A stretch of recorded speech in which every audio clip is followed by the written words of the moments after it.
Oke, kita mulai ya. Assalamualaikum warahmatullahi wabarakatuh. Sambil menunggu yang masih bergabung.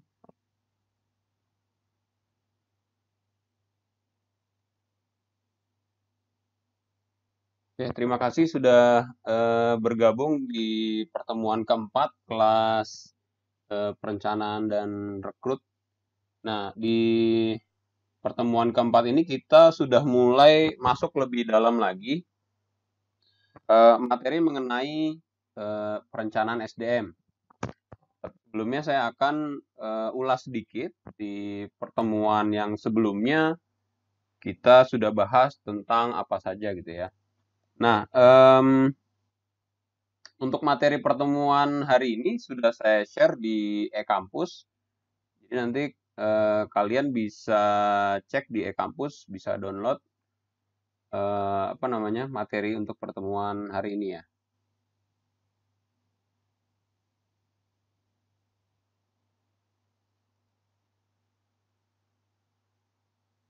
Ada, Pak. Oke, bentar-bentar. Ya, jadi di pertemuan keempat ini kita akan masuk mengenai pembahasan tentang sistem dan model dalam perencanaan SDM. Jadi dalam konsep perencanaan SDM itu ada beberapa ahli yang dia menjelaskan tentang beberapa skema atau tahapan-tahapan dalam melakukan perencanaan SDM. Kemudian juga faktor-faktor yang terkait dengan skema dalam perencanaan SDM itu sendiri. Nah, kita sedikit review dulu di pertemuan sebelumnya. Jadi yang namanya konsep manajemen SDM yang kekinian itu saya katakan sekali lagi itu sangat terkait dengan yang namanya strategi bisnis perusahaan gitu ya. Jadi konsep manajemen SDM yang sekarang ini dia melekat menjadi satu dalam sebuah pencapaian tujuan perusahaan. Nah, kalau di slide ini dijelaskan bahwa tujuan perusahaan itu sebenarnya bisa dilihat dari tiga perspektif ya. Tiga perspektif. Saya selalu dalam penjelasan ke mahasiswa selalu orientasi saya itu pada input, proses, dan output gitu ya. Jadi tujuan perusahaan itu inputnya itu seperti apa sih gitu ya. Apa yang menjadi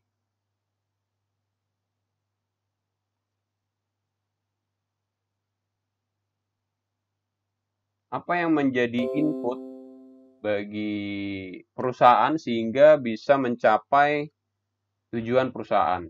Kemudian prosesnya. Jadi setelah tadi ada input, kemudian dilakukan proses. Nah, apa saja proses-proses yang terkait dengan pencapaian tujuan perusahaan. Dan kemudian keluaran atau output ya. Jadi output apa saja dari hasil proses tersebut, outputnya apa aja yang bisa terkait dengan pencapaian tujuan perusahaan. Nah, kalau di sini di slide ini yang tergolong sebagai input dalam pencapaian tujuan perusahaan yang pertama pasti faktor manusia. Kemudian faktor modal. Modal itu bisa dari sisi bahan baku, bisa dari sisi modal keuangan. Kemudian bahan ya, bahan itu bahan baku. Kemudian juga mesin, artinya peralatan-peralatan kerja ya.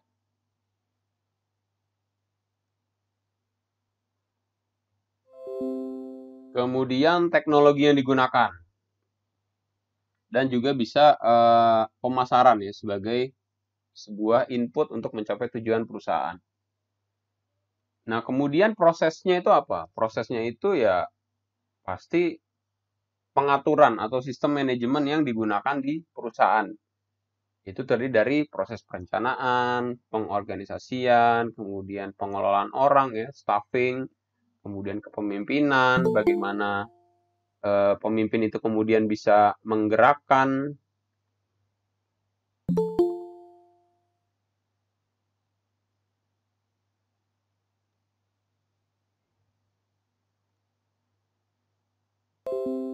bagaimana kemudian pemimpin itu bisa menggerakkan organisasi ya, menggerakkan orang-orang yang ada di perusahaan, dan kemudian bagaimana juga bisa orang-orang tersebut bisa dikendalikan atau dilakukan pengendalian-pengendalian dari proses-proses yang ada di perusahaan. Jadi proses yang ada di tengah ini ya adalah konsep manajemen yang kita pahami sekarang.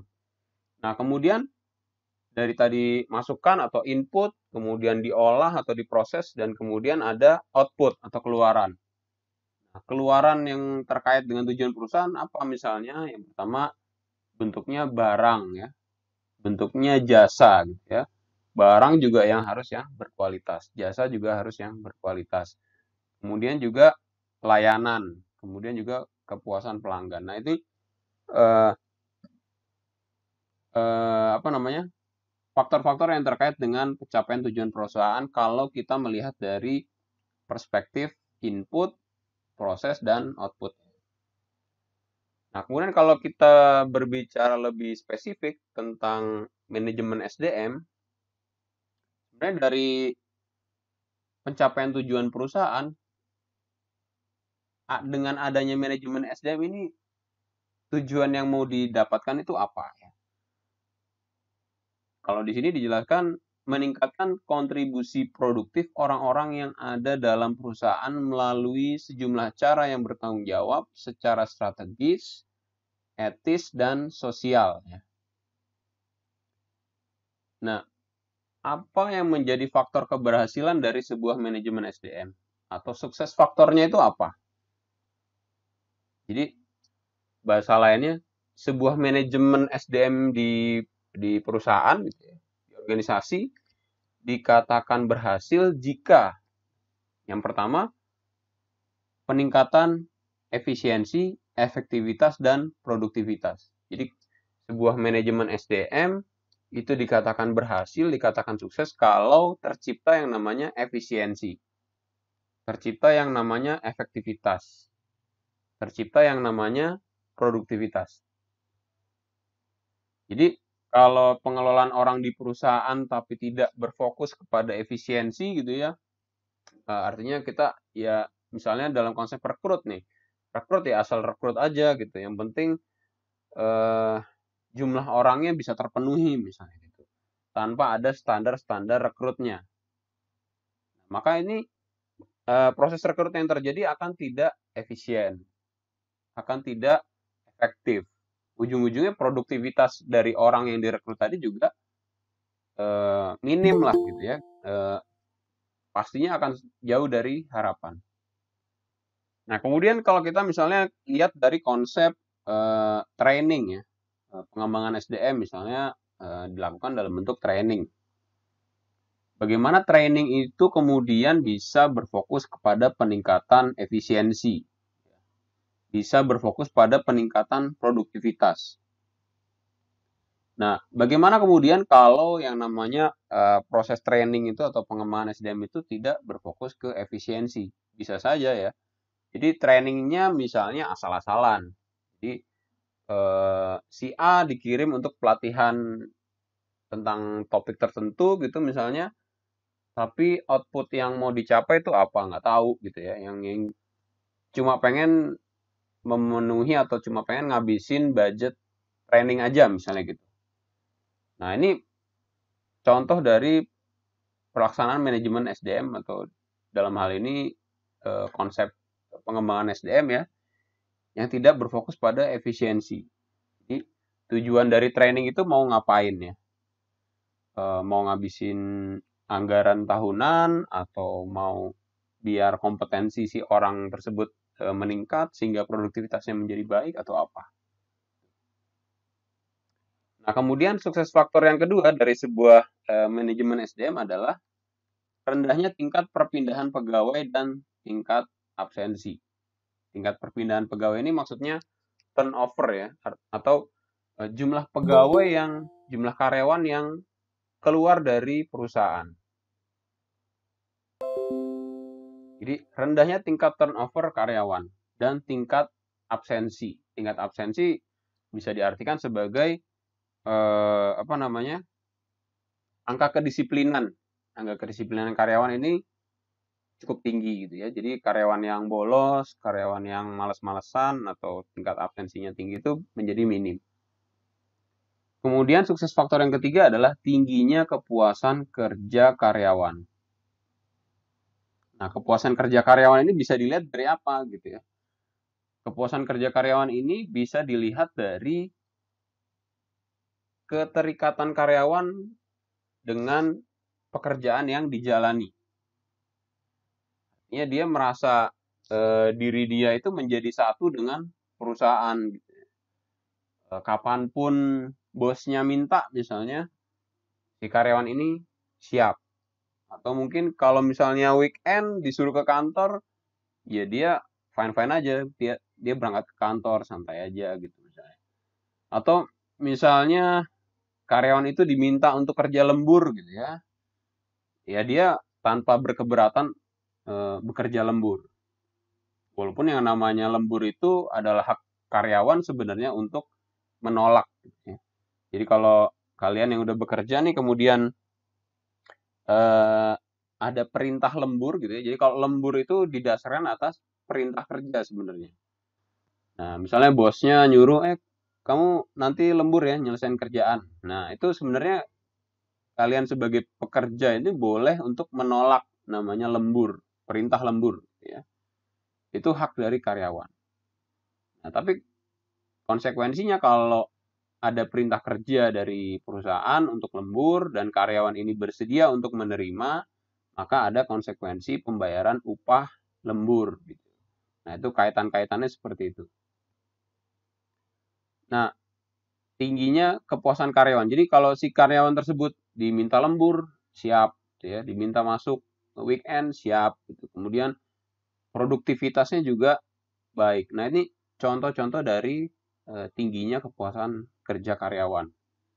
Nah, cara penilaian bisa dari mana? Dari survei ya. Bisa secara berkala dilakukan survei tentang kepuasan karyawan. Nah, kemudian tingginya kualitas pelayanan. Ini terkait dengan di bawahnya rendahnya komplain dari pelanggan. Jadi kalau kualitas pelayanannya baik, maka komplain dari pelanggannya juga minim.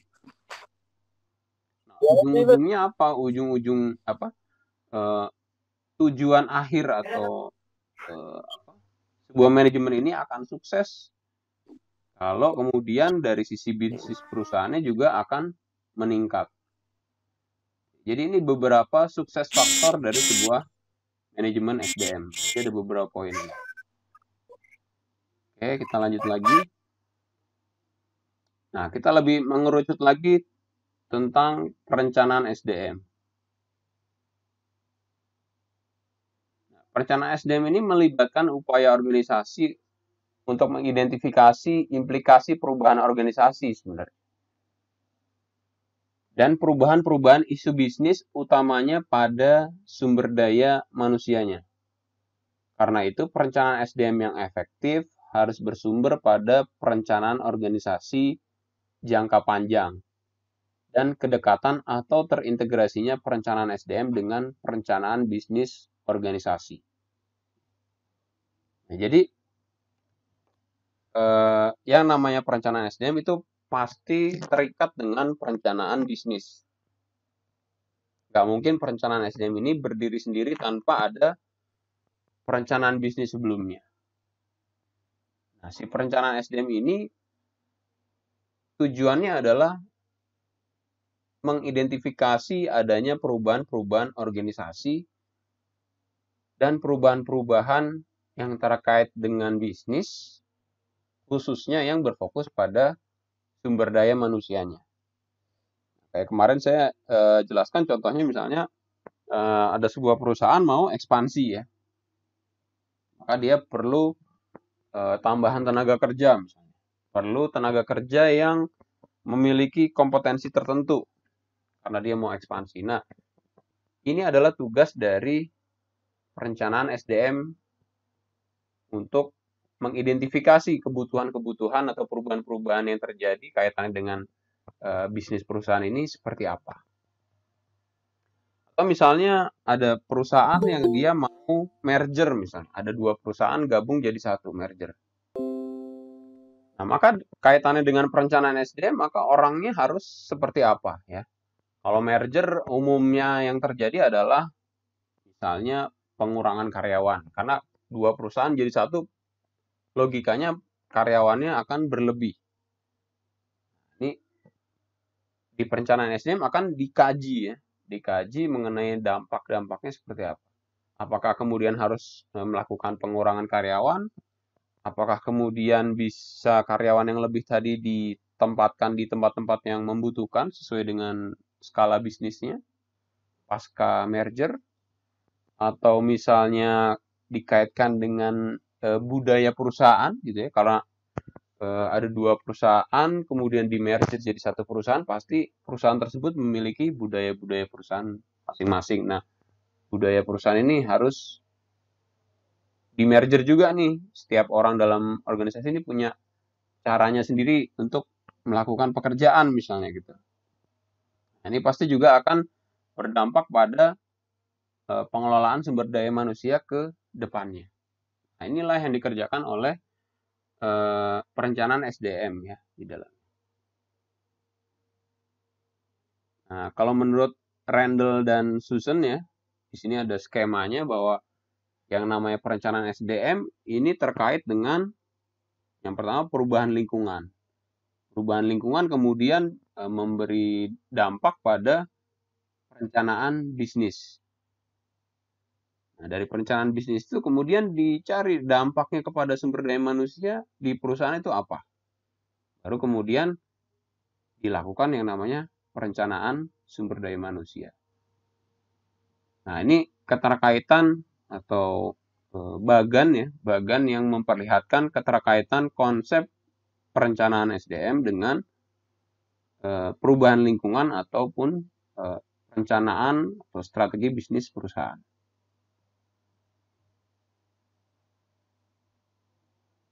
Nah, kemudian sisi positifnya apa sih ya?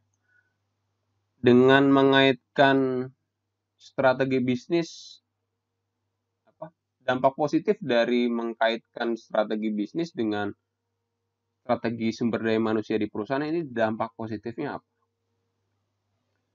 Nah, yang pertama kalau dikatakan oleh Biars dan Ru ya, kalau nggak salah e-booknya juga sudah saya share linknya, nanti minta tolong buat teman-teman yang tadi saya share linknya bisa di-share ke teman-teman yang lain ya. Nah, dampak positifnya apa? Yang pertama adalah pengelolaan sumber daya manusia menjadi familiar dengan strategi bisnis. Artinya selaras ya. Jadi pengelolaan SDM menjadi selaras dengan bisnisnya. Jadi bisnisnya mau kemana ya pengelolaan SDM-nya akan ikut. Ya, jadi nggak jalan masing-masing nih, bisnisnya mau ke kiri, pengelolaan SDM-nya ke kanan. Nggak jalan masing-masing tapi selaras. Menjadi familiar dengan strategi bisnis. Nah, yang kedua memberikan jaminan bahwa semua program SDM akan memuaskan kebutuhan manajemen senior dan lini. Nah, yang ketiga, mengenali keterlibatan SDM pada strategi bisnis atau organisasi, baik dari sisi peran maupun permasalahannya. Jadi misalnya kayak tadi, perusahaan mau ekspansi gitu ya, kemudian dampak ke SDM-nya seperti apa? Misalnya butuh orang-orang dengan klasifikasi akunting misalnya gitu ya. Nah, ternyata di perusahaan ini belum ada orang-orang yang memiliki klasifikasi, dia punya kemampuan untuk akunting gitu ya. Ya punyanya orang yang bisa jalanin akunting hanya cukup untuk perusahaan yang existing sekarang gitu ya. Tapi kalau untuk dia ekspansi ke tempat lain, apalagi skala bisnisnya lebih besar ya dia nggak punya gitu ya. Jadi dengan selarasnya strategi bisnis dengan strategi SDM, maka perusahaan atau organisasi bisa mengenali nih perannya, kemudian permasalahan-permasalahan orang yang terkait dengan strategi bisnis itu apa. Nah, kemudian selanjutnya menerjemahkan tujuan bisnis ke dalam tujuan sumber daya manusia dalam organisasi. Yang keempat, sebagai bahan tinjauan atau evaluasi sebuah strategi bisnis atau organisasi dalam kaitannya mengenali kesempatan baru yang lebih melibatkan SDM dalam organisasi. Jadi dalam proses evaluasinya, evaluasi strategi bisnis maksudnya, itu juga nanti akan terkait dengan evaluasi strategi pengelolaan SDM-nya. Nah, ini dampak positifnya seperti ini. Nah, oke, jadi ada pertanyaan mungkin dari beberapa pertemuan kita kemarin? Mungkin kalian bertanya ya, mungkin kalian masih bingung ya. Sebenarnya gimana sih caranya menyusun sebuah strategi perusahaan? Atau kemudian bagaimana sih caranya kemudian kita bisa menyusun sebuah strategi SDM yang terkait dengan strategi perusahaan misalnya? Ya, jadi pada dasarnya sebuah penyusunan strategi itu berawal dari yang namanya perubahan lingkungan. Kalau nanti kalian ketemu mata kuliah manajemen strategik, itu nanti akan dijelaskan mengenai cara menyusun sebuah strategi perusahaan. Ya, ada beberapa teori-teori yang terkait dengan bagaimana kita menyusun sebuah strategi perusahaan. Tapi yang namanya strategi perusahaan, ataupun mungkin kemudian nanti menyusun strategi SDM, ujungnya ya cuma satu. Ujungnya adalah bagaimana kita bisa mengidentifikasi perubahan lingkungan. Misalnya, saat ini Indonesia atau dunia lagi pandemi ya, lagi corona misalnya gitu. Itu lingkungan, itu berbicara tentang lingkungan eksternal. Di pertemuan kemarin kan saya jelasin ya, yang namanya lingkungan itu ada lingkungan eksternal, ada lingkungan internal.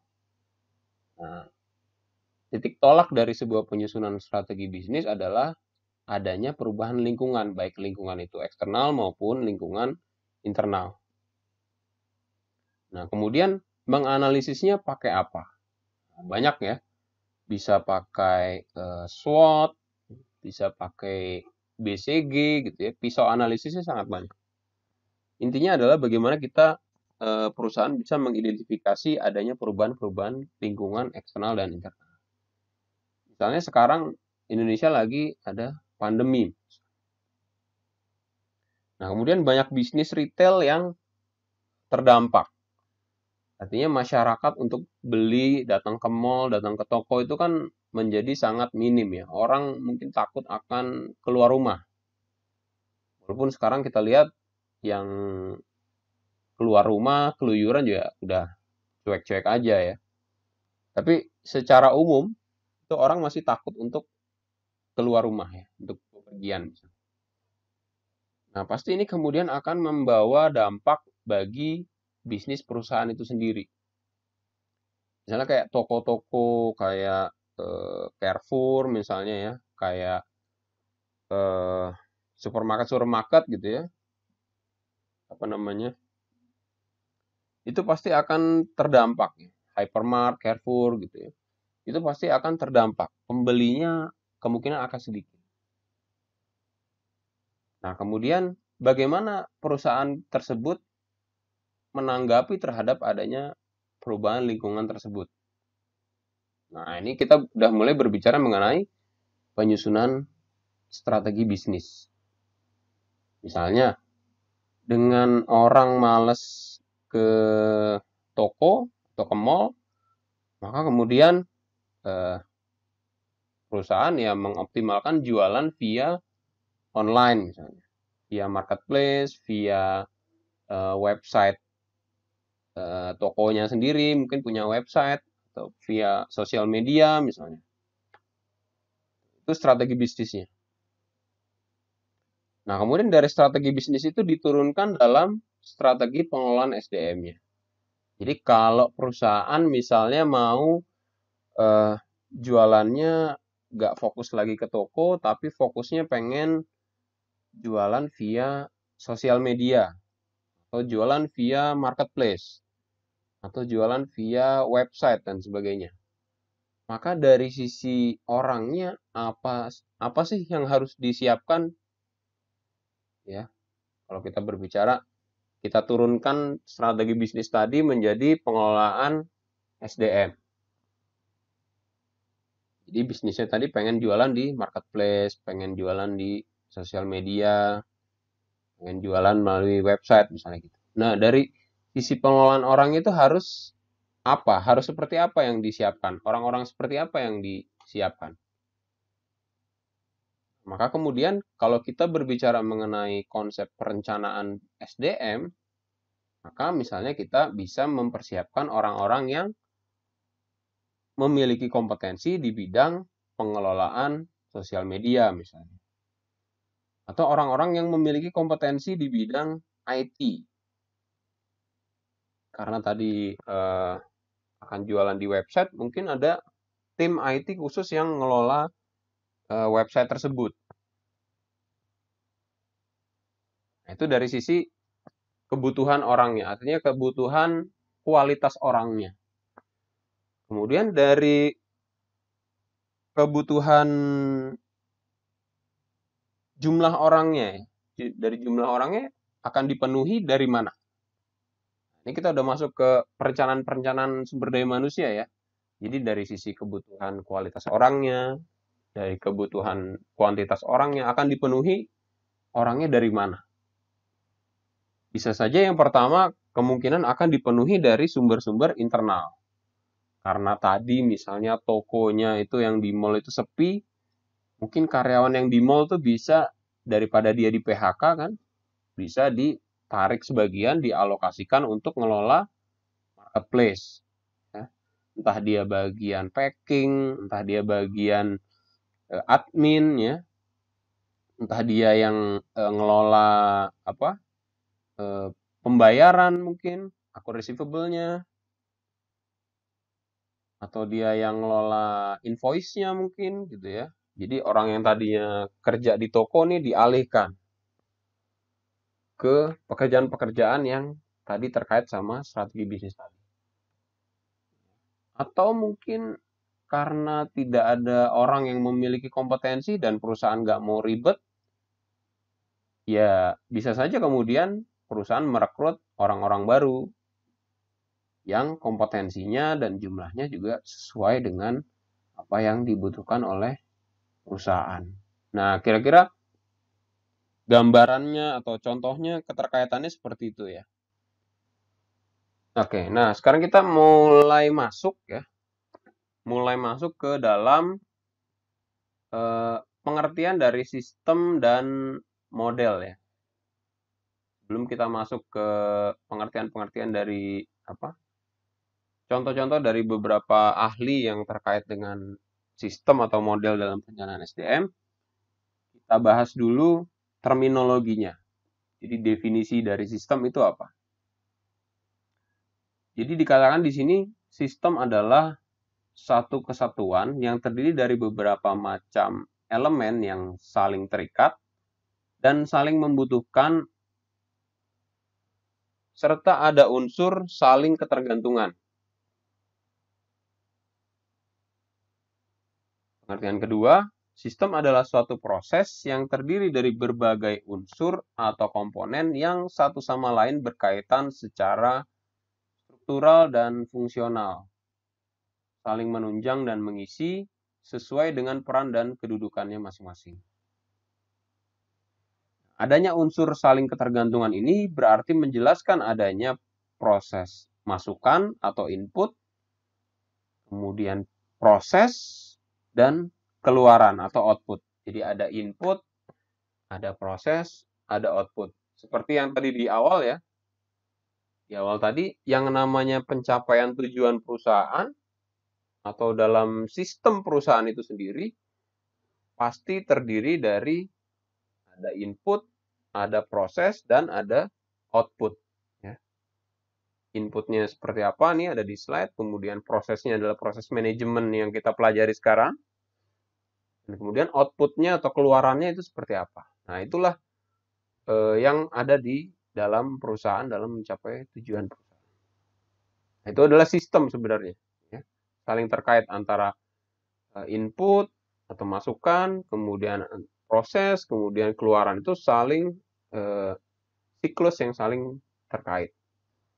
Nah, perencanaan SDM sendiri dapat dilihat sebagai suatu sistem yang terdiri dari elemen-elemen atau aktivitas yang saling terkait, yang dapat dijelaskan dalam berbagai model. Jadi perencanaan SDM sendiri adalah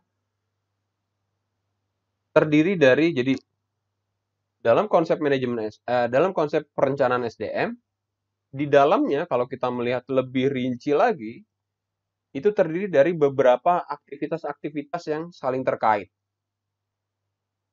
Yang kemudian ketika aktivitas tersebut disatukan, gitu ya, itu bisa terlihat dalam artinya keterkaitan dari aktivitas tersebut itu bisa disebut sebagai model perencanaan SDM.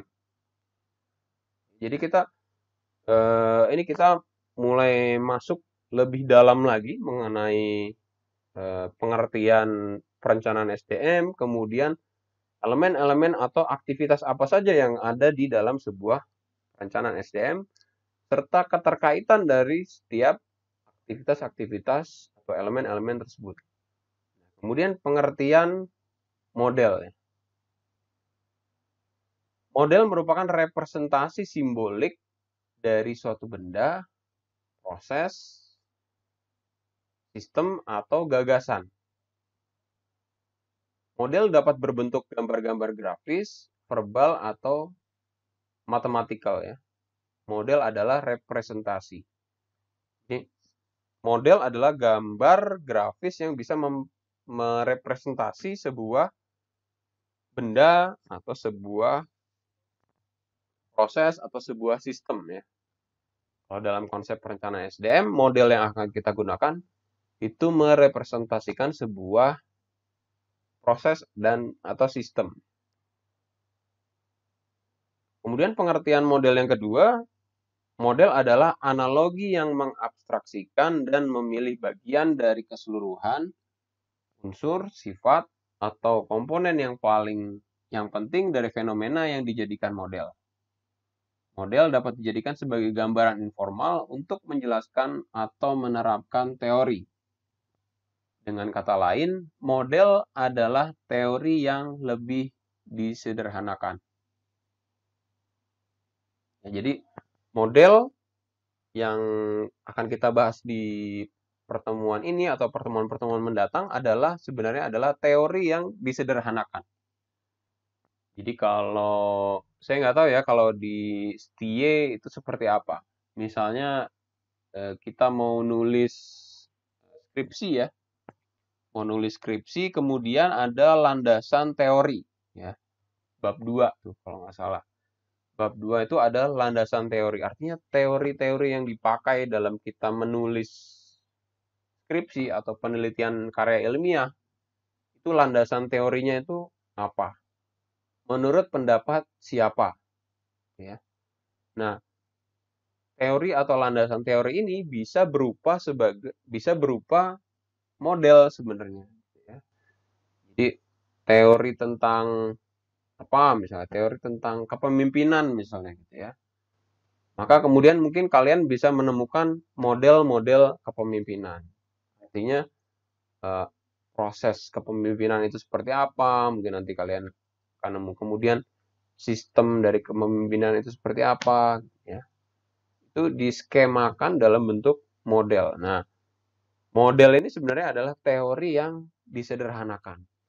karena dia berbentuk gambar, berbentuk skema gitu ya, maka ini bisa diharapkan bisa dengan mudah dipahami oleh penggunanya. Nah, kemudian di pengertian selanjutnya, model membantu merumuskan suatu teori dan menyarankan hubungan. Oleh karena hubungan antara model dan teori begitu erat. Kadang-kadang juga model sering dicampur adukan dengan teori. Jadi kadang-kadang ini teori atau model ya.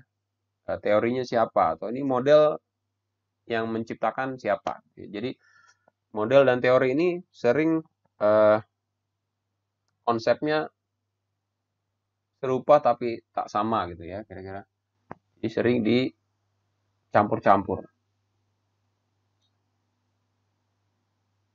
Oleh karena itu, memilih unsur-unsur tertentu yang kita masukkan dalam model, suatu model mengimplikasikan penilaian atas relevansi dan mengimplikasikan suatu teori mengenai fenomena yang diteorikan. Model dapat berfungsi sebagai basis bagi suatu teori yang lebih kompleks. Jadi kalau teori ini digambarkan dalam gambaran yang kompleks, nah model ini sebenarnya adalah teori yang disederhanakan. Nah, mari kita lihat model dari perencanaan SDM yang pertama ya. Disampaikan oleh Andrew Sikula. Jadi dalam model yang disampaikan oleh Sikula ini ada beberapa aktivitas ya. Jadi yang dibulet-buletin ini adalah aktivitas kalau menurut Sikula. Ada beberapa aktivitas yang bisa mendukung terciptanya sebuah perencanaan SDM. Jadi yang namanya perencanaan SDM di dalamnya itu ada aktivitas-aktivitasnya. Aktivitas yang pertama adalah bagaimana kita bisa mencari tujuan SDM. Kemudian menyusun rencana organisasi. Kemudian melakukan audit SDM. Kemudian melakukan perencanaan SDM. Baru dari hasil peramalan SDM. Baru hasil dari peramalan SDM tersebut akan tercermin dalam program aksi SDM. Atau action plan-nya seperti apa. Dari action plan tadi kemudian dilakukan evaluasi yang kemudian hasil dari evaluasi tersebut akan berpengaruh pada tujuan SDM yang berikutnya. Jadi ini dikatakan adalah siklus yang berulang. Nah, Andrew Sikula menyampaikan bahwa perencanaan SDM adalah proses menentukan kebutuhan SDM yang berarti bahwa mempertemukan kebutuhan tersebut dengan kebutuhan organisasi agar pelaksanaannya terintegrasi dengan rencana organisasi. Nah, jadi kalau menurut Sikula yang namanya perencanaan SDM ini pelaksanaannya harus terintegrasi dengan rencana organisasi atau rencana perusahaan. Nah, terdapat beberapa komponen dari model perencanaan SDM menurut Sikula. Yang pertama adalah tujuan yang ingin dicapai itu seperti apa. Jadi tujuan pengelolaan SDM yang ingin dicapai akan seperti apa.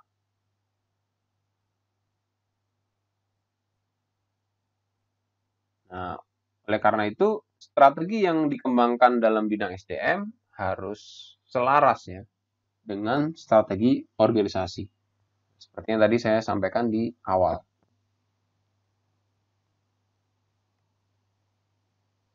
Nah, kemudian yang kedua, komponen model yang kedua atau aktivitas yang kedua dalam model perencanaan SDM dari Sikula adalah perencanaan organisasi. Di sini organization planning.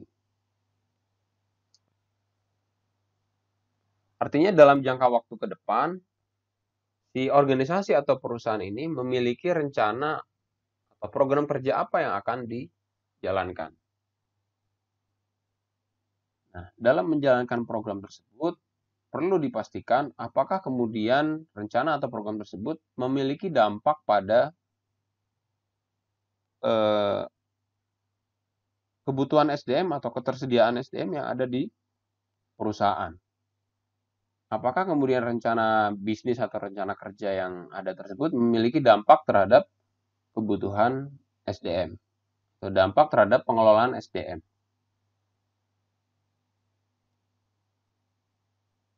Nah, kemudian komponen yang ketiga adalah HR audit.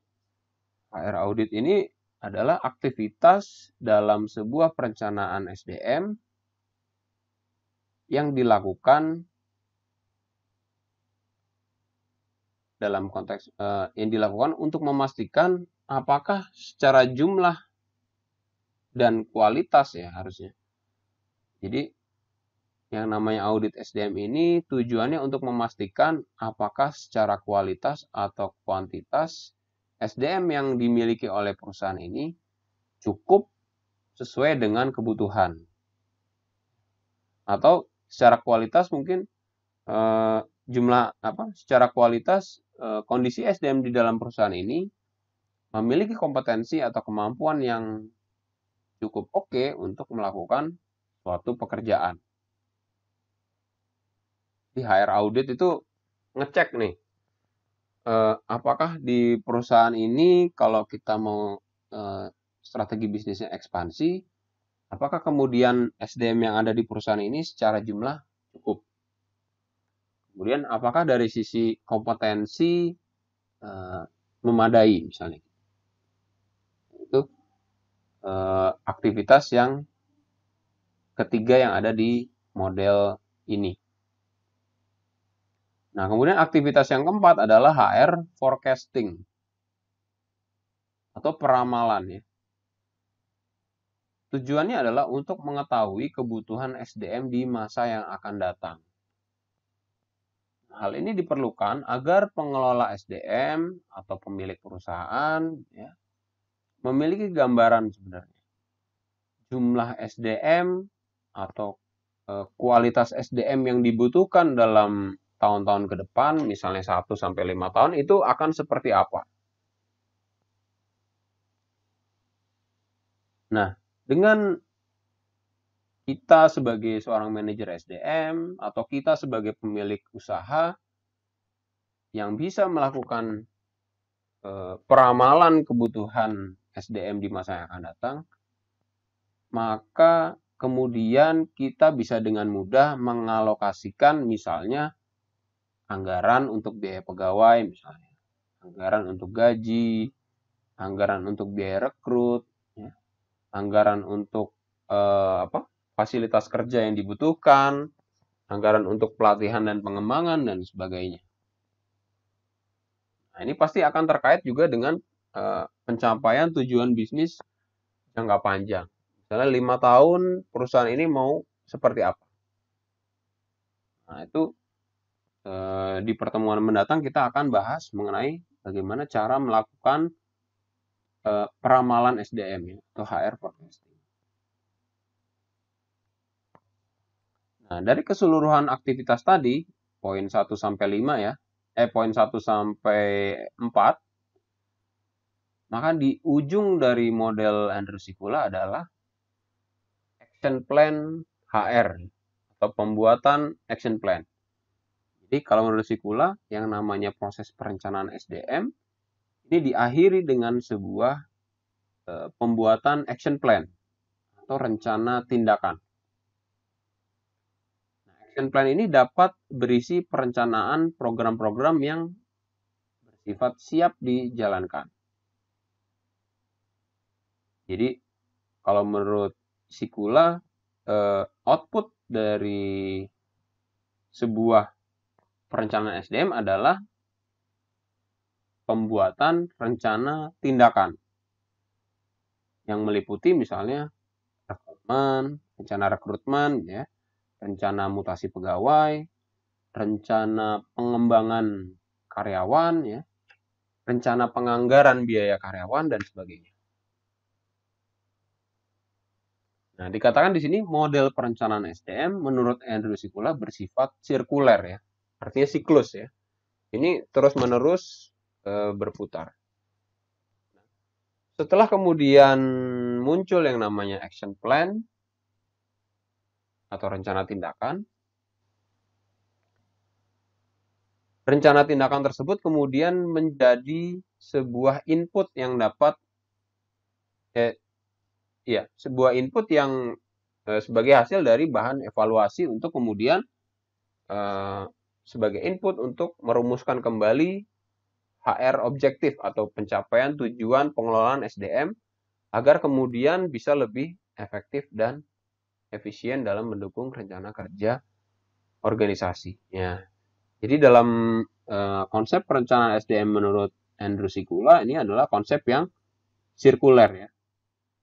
Jadi mulai dari tujuan SDM itu apa, kemudian rencana organisasi, kemudian dicek ketersediaan SDM di yang existing seperti apa, melakukan peramalan SDM, outputnya adalah program atau action plan dari SDM.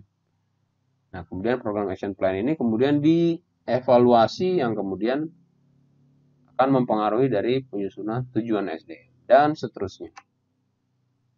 Sifatnya adalah sirkuler atau siklus. Nah, ini yang pertama, model yang pertama dari Sikula ya. Nah, model yang kedua adalah model sosioekonomik yang diciptakan oleh Bartley. Jadi kalau dalam konsep perencanaan SDM yang dijelaskan oleh model ini, model sosioekonomik, ini kalau menurut saya cukup rumit ya. Karena banyak sekali variabel-variabel atau faktor-faktor yang terkait. Jadi kalau konsep perencanaan SDM menurut model sosioekonomik ini digunakan untuk mempelajari karakteristik kekuatan kerja yang dipengaruhi oleh kondisi sosial ekonomi suatu negara gitu ya, suatu negara. Jadi ada beberapa faktor yang berpengaruh, misalnya ukuran pasar tenaga kerja, kemudian area geografis, kemudian populasi penduduk, kemudian tingkat pendidikan dari tenaga kerja, kemudian juga permintaan konsumen yang dipengaruhi oleh tingkat ekonomi suatu negara, tingkat ekspor impor suatu negara.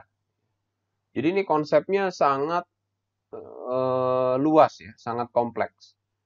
Jadi kalau kita berbicara mengenai perencanaan SDM di suatu negara, nah baru teori ini atau model ini baru bisa dipakai. Jadi dalam model sosioekonomik ini, faktor-faktor yang berpengaruh, yang pertama analisis permintaan dan produktivitas industri, supply dan demand dari industri. Kemudian analisis jenis pekerjaan yang dibutuhkan oleh industri. Kemudian analisis demografi. Demografi itu kondisi penduduk ya. Itu ada populasi, ada usia, jenis kelamin, pendidikan, dan seterusnya. Nah, kemudian dari 3 poin tersebut disandingkan dengan atau dibandingkan dengan yang pertama analisis pendapatan masyarakat. Dan analisis pengeluaran masyarakat. Analisis kebutuhan pemerintah dan artinya semakin besar pendapatan masyarakat, maka diasumsikan pengeluaran masyarakat juga semakin tinggi. pengeluaran masyarakat yang semakin tinggi, maka akan mendorong yang namanya permintaan dan produktivitas industri. Karena permintaan produktivitas industrinya meningkat, maka jenis pekerjaan yang dibutuhkan oleh industri juga semakin beragam. Nah, dengan beragamnya jenis pekerjaan yang dibutuhkan oleh industri, maka kita bisa lihat di suatu negara tersebut atau dalam geografis wilayah tertentu, ketersediaan SDM-nya itu seperti apa. Dari sisi demografinya, dari sisi populasinya, dari sisi usianya, pendidikan, dan sebagainya. Ya. Jadi kalau di model yang kedua ini, model sosioekonomik ini, kita berbicara mengenai konsep perencanaan SDM yang sangat luas ya, menyangkut perencanaan SDM di tingkatan negara. Nah, yang ketiga, dalam model yang disampaikan oleh Vetter ya. Jadi kalian bisa browsing di Google, juga ada beberapa hasil penelitian yang menggunakan model atau teori perencanaan SDM Vetter ini. Jadi kalau konsepnya hampir sama sebenarnya. Dengan model yang pertama tadi. Kalau menurut Vetter ini, yang namanya perencanaan SDM ini juga diawali atau terkait dengan yang namanya analisis lingkungan. Jadi di model ini sebenarnya konsep perencanaan SDM ini lebih detail ya sebenarnya. Kalau tadi yang di awal tadi, ini ya Sikula ya, ini modelnya sangat simpel ya. Sangat simpel. Nah, kemudian didetailkan lagi oleh Vetter ini. Kesamaannya adalah yang namanya perencanaan SDM ini dipengaruhi atau diawali oleh kondisi lingkungan ya. Kalau di sini dikatakan di sebelah kiri itu ada economic forecast atau peramalan kondisi ekonomi. Kemudian juga strategic planning ya, atau perencanaan strategis bisnis perusahaan. Kemudian ketiga poin yang di kiri ini akan mengerucut pada tujuan perusahaannya. Mau seperti apa? Arah perusahaan akan seperti apa? Kemudian baru berpengaruh pada pengelolaan SDM-nya akan seperti apa. Nah, di sini ada beberapa faktor yang berpengaruh sebenarnya. Dan ini cukup detail dijelaskan di dalam model ini. Jadi kalau dalam model Vetter ini, beberapa aktivitas yang terkait dengan konsep perencanaan SDM. Yang pertama adalah assessing human resource capacity. Jadi langkah pertama dalam sebuah perencanaan SDM didasarkan pada rencana strategis organisasi. Langkah awalnya adalah bagaimana perusahaan bisa menilai dan mengidentifikasikan kapasitas sumber daya manusia saat ini. Dari sisi organisasi, dari sisi pengetahuan yang dimiliki, dari sisi keterampilan yang dimiliki, dan dari sisi kemampuan SDM-nya seperti apa. Nah, identifikasi dapat dilakukan dengan mengembangkan inventaris kompetensi karyawan yang dikaitkan dengan kinerja karyawan.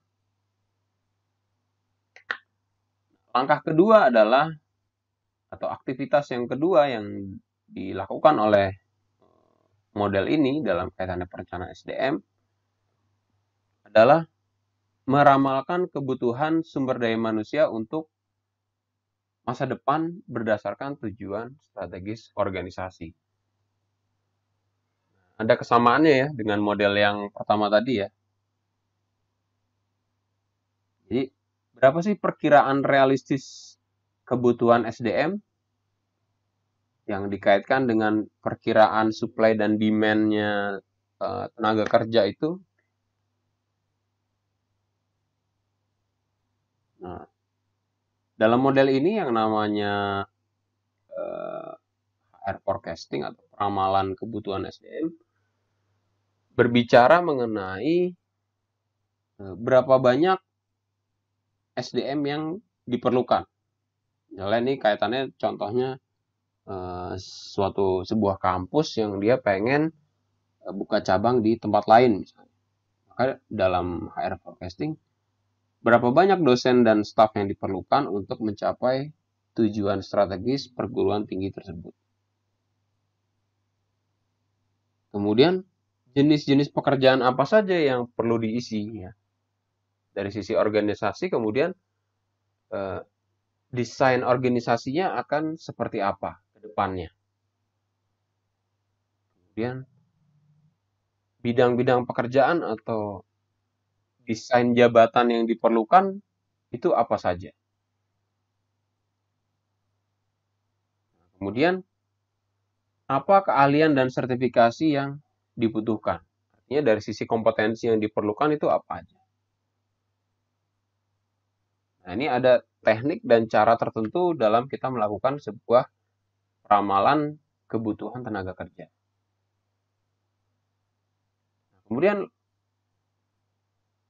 aktivitas yang ketiga, kalau menurut model ini adalah gap analysis atau analisis kesenjangan.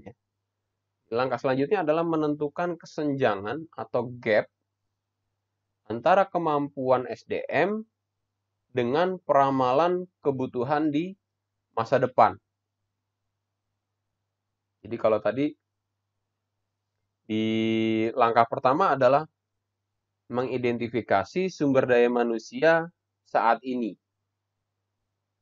Artinya kalau bahasa sederhananya, ini sekarang ini perusahaan kondisi SDM-nya kayak gimana sih? Dari sisi jumlah, dari sisi kualitasnya seperti apa?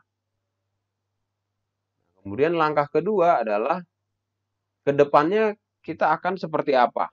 Pengelolaan SDM-nya akan seperti apa? Jumlah SDM-nya akan seperti apa? Kualitas SDM yang di masa depan itu akan seperti apa? Menyesuaikan dengan kebutuhan bisnisnya. Nah, maka langkah ketiga adalah menentukan gap-nya nih. Atau kesenjangan antara langkah pertama dengan langkah kedua. Ya. Jadi kemudian contohnya misalnya sebuah perusahaan ya, kayak tadi ya misalnya, sebuah perusahaan mau ekspansi lah misalnya, saya ulang lagi contohnya ya. Perusahaan mau ekspansi, kemudian itu langkah yang kedua ya. Perusahaan mau ekspansi, kemudian ditentuin nih kebutuhan SDM-nya, mungkin kalau untuk ekspansi butuh sekitar 50 orang misalnya. 50 orang SDM. Nah, kemudian kita cek, kita identifikasi nih kapasitas sumber daya manusia saat ini. Di perusahaan kita sekarang itu jumlah orangnya cuma 100 orang. Cuma 100 orang. Kalau kita misalnya mau ekspansi ke tempat lain, jumlah orang yang bisa kita alokasikan di tempat baru itu cuma 25%-nya misalnya. Cuma 25 orang yang bisa kita alokasikan ke tempat yang baru. Nah, maka di langkah ketiga, kita bisa lihat nih adanya kesenjangan atau gap jumlah SDM-nya seperti apa. Jadi kan kebutuhan SDM di masa depan kita butuh 50 orang nih buat tempat yang baru. Tapi berdasarkan ketersediaan SDM atau berdasarkan hasil identifikasi ketersediaan SDM yang ada sekarang ini, kita cuma punya 100 orang dan hanya 25% yang bisa dialokasikan ke tempat yang baru. Maka kelihatan gap-nya, gap kebutuhan orangnya adalah 25 orang lagi ya. Nah, 25 orang lagi ini disolusikan dari mana? Nah, maka di sini dijelaskan gap analisis tersebut kemudian disolusikan dengan keputusan hasil perencanaan SDM berupa strategi SDM. Karena tadi misalnya contohnya perusahaan kemudian butuh pemenuhan untuk 25 orang karyawan lagi, maka ya strategi SDM yang dibutuhkan bisa saja dengan melakukan rekrut. Ya. Lakukan rekrut, kemudian rekrutnya caranya mau seperti apa. Proses seleksinya mau seperti apa. Kemudian agar karyawan tersebut kemudian misalnya biayanya bisa lebih murah di awal, itu proses ikatan kerjanya seperti apa ya. Misalnya apakah dia langsung jadi karyawan tetap, ataukah dia kontraknya adalah perjanjian kerjanya adalah karyawan kontrak ya, atau PKWT, atau kita rekrut tapi dari perusahaan outsourcing misalnya gitu. Atau kita nggak usah rekrut karyawan tapi kita rekrut dari tenaga magang atau internship misalnya. Nah, ini udah masuk ke strategi-strategi SDM. Jadi langkah-langkahnya akan seperti apa untuk mensolusi yang ada, mensolusi adanya kesenjangan atau gap tadi. Nah, baru kemudian langkah yang keempat adalah developing HR strategi. Jadi bisa strategi SDM bisa berbicara strategi SDM sebagai output dari perencanaan SDM itu bisa berupa strategi rekrut, ya, strategi outsourcing, strategi pelatihan dan pengembangan, strategi restructuring organisasi. Ya. Organisasinya itu harus besar atau harus slim, atau organisasinya bentuknya desentralisasi atau sentralisasi, ya, atau mau seperti apa, atau mix atau seperti apa. Kewenangan-kewenangan dalam fungsi dan jabatannya itu seperti apa. Nah, ini contoh-contoh dari strategi-strategi SDM sebagai solusi untuk memenuhi adanya gap tersebut, gap analysis. Nah, biasanya saya di dalam ujian, entah itu UTS atau UAS ya, akan menanyakan konsep ini nih sebenarnya.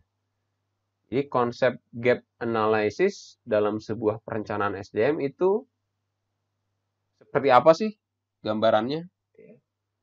Dari sisi definisinya, kemudian contoh-contohnya, contoh dari gap analysis itu apa. Nah, biasanya udah 2 tahun ke belakang, saya selalu tanyakan. Dan umumnya mahasiswa selalu jawab ya ala kadarnya gitu ya. Jadi karena nggak memahami yang namanya gap analysis itu apa gitu. Mungkin dia juga sambil browsing di Google dan sebagainya. Jadi beberapa kesalahan yang saya temui itu kaitannya dengan menjelaskan konsep gap analysis dalam sebuah perencanaan SDM. Nah, ini kalian udah saya warning ya buat nanti dipahami secara lebih dalam.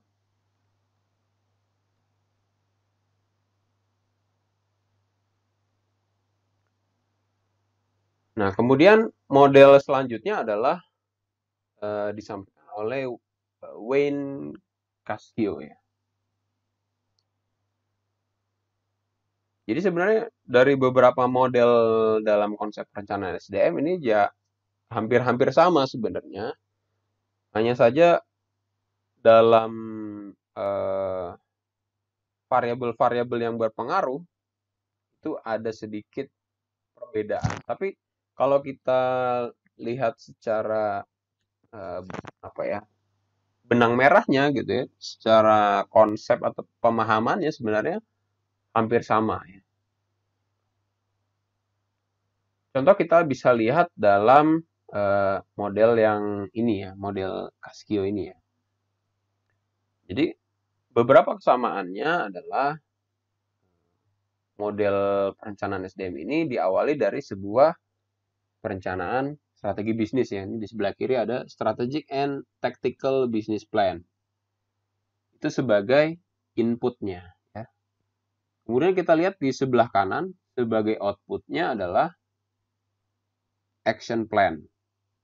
Sama seperti dua model ya sebelumnya ya. Kalau model Vetter, bentuk action plan-nya adalah adanya strategi SDM ya, yang nomor 4 ini.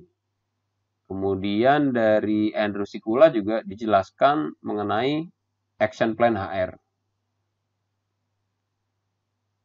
Nah, sama juga dengan model Wayne Cascio ini ya. Jadi inputnya adalah adanya strategi bisnis perusahaan, outputnya adalah adanya action plan. Nah, yang membedakan dia menjelaskan lebih rinci mengenai proses yang terjadi di dalamnya.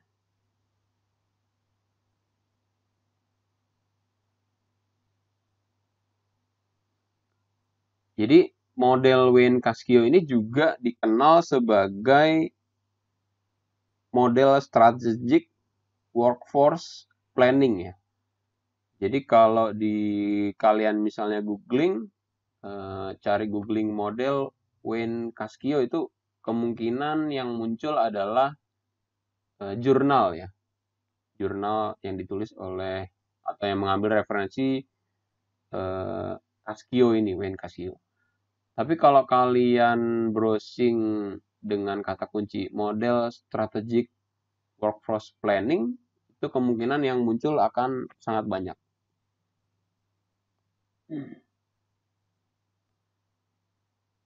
Jadi dalam model ini mengkaitkan perencanaan strategis organisasi dengan perencanaan SDM.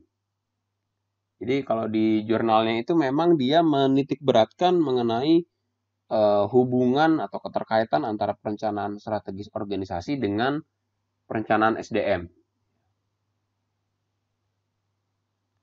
Nah, kemudian di dalam model ini juga dijelaskan mengenai adanya integrasi antara perencanaan strategis, taktik bisnis dengan pasar tenaga kerja. Kalau di sini ada di yang bawah ya, ada forecast of human resources supply and demand. Atau di bawahnya lagi adalah labor market. Nah, labor market ini adalah pasar tenaga kerja. Jadi dalam melakukan identifikasi ketersediaan SDM, dalam melakukan forecasting ke depannya mau seperti apa bisnisnya, ini dia juga mengkaitkan dengan ketersediaan tenaga kerja atau pasar tenaga kerja atau konsep penawaran dan permintaan tenaga kerja yang ada saat ini. Nah, di sini juga persamaan dengan model-model yang sebelumnya ya. Jadi dikatakan sebuah perencanaan SDM adalah siklus yang berulang. Ya, jadi dari input, proses yang di tengah ya, kemudian output yang di kanan, kemudian ujungnya adalah control and evaluation. Control and evaluation, kemudian balik lagi ke atau mempengaruhi dari sebuah perencanaan bisnis ya.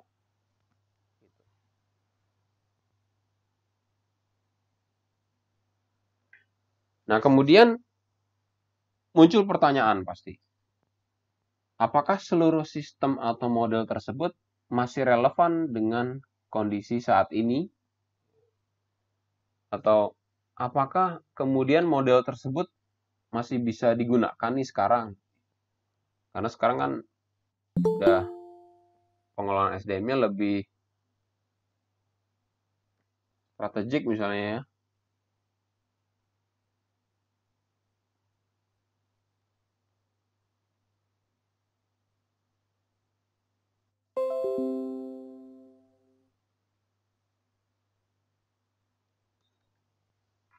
Pengelolaan SDM-nya lebih strategik misalnya. Atau kita pengen melakukan perencanaan SDM yang nggak terlalu luas gitu ya. Kayak tadi ada perencanaan SDM yang dia ngatur negara misalnya. Konsepnya dalam perspektif negara atau geografis yang lebih luas. Nah, apakah seluruh sistem dan model ini masih relevan dengan kondisi saat ini? Jawabannya ya masih relevan ya, tergantung dari perspektif mana kita akan menggunakan. Jadi setiap model yang tadi saya jelaskan ini, dia menjelaskan ada beberapa titik berat ya. Jadi kalau yang di Kio ini dia titik beratnya adalah di hubungan antara perencanaan strategis organisasi dengan perencanaan SDM. Kemudian kalau di Vetter titik beratnya ada di bagaimana kemudian output dari sebuah perencanaan SDM ini bisa berupa strategi SDM yang kemudian mensolusi gap analysis. Kemudian kalau dari model sosioekonomik ini bisa digunakan juga kalau kita misalnya mau melakukan perencanaan SDM tapi dari perspektif negara, dari perspektif sosial, ekonomi, dan kemasyarakatan. Kemudian kalau Andrew Sikula ini kita bisa melihat perencanaan SDM, tapi titik beratnya dari keterkaitan antara aktivitas-aktivitas yang ada dalam sebuah perencanaan SDM. Jadi kalau ditanyakan apakah seluruh sistem atau model tersebut masih relevan dengan kondisi saat ini, ya jawabannya masih. Tergantung dari perspektif mana kita mau lakukan untuk misalnya kita gunakan untuk penelitian. Ya.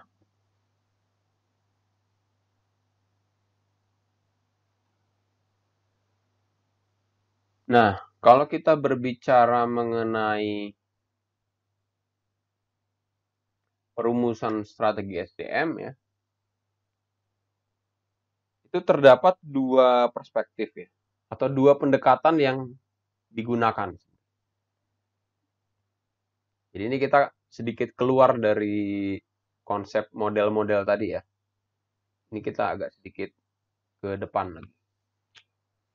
Jadi kalau kita berbicara mengenai perumusan strategi SDM, itu ada dua pendekatan yang bisa digunakan. Sebenarnya nggak strategi SDM juga ya. Strategi perusahaan pada umumnya juga ada dua pendekatan yang bisa digunakan.